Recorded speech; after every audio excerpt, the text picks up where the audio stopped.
په دې وروستیو کې د هېواد په لرو بر کې واورې او بارانونه وورېدل چې للمې ورسره آبادې ونې بوټي او فصلونه ورسره زرغون شول. ننګرهار کې بزګر سیراب وروستي ورښتونه د آبادۍ زیری بولي. وایي په اوس وخت کې د واورې او باران ورښت ځمکې ته د سرې په څېر ګټه رسوي.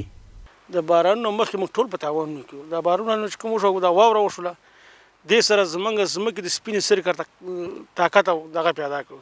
اوس د صورت موږ د خټکي او هندواڼې کرو.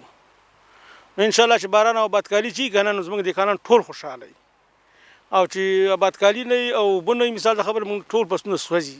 یو بل دهقان تسل وایي د واورې او باران ورېدل ځمکې ته مهم او حاصلات ورسره ښه کیږي. د خټکو کار کوو او اوس دا باران باندې تیاری وتره شو او موږ د تخم وسنال کوو او لیکن زراعت خو درمل د آبادۍ بنسټ دی. څومره چې زراعت کې موږ پرمختګ وکړو د یو هېواد پرمختګ لامل کیږي. دا فصل ته مثال مخکې چې 10 منه کېدل اوس 20 منه کیږي. باران ډېر تقویه ورکوي ځمکې ته، ځمکه را ژوندۍ کوي. دغه راز سمندر چې دی هم کروندګر دی وایي د واورې او باران اوبه زیرمه کولو لپاره اړتیا ډیره ده. باید چک ډیمونه او سربندونه ورته جوړ شي چې راتلونکي کې د وچکالۍ مخه ونیول شي.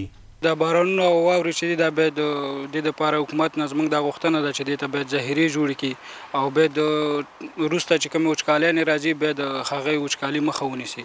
باید موږ له بندونه جوړ کړي او حکومت نه زموږ د غوښتنه ده چې باید موږ له دا کار وکړي. اوبه د ژوند د بنسټ په توګه هغه نعمت دی چې د انسانانو، حیواناتو، نباتاتو او ټولو ژوندیو موجوداتو ژوند او د ځمکې طبیعي نظام پرې ولاړ دی.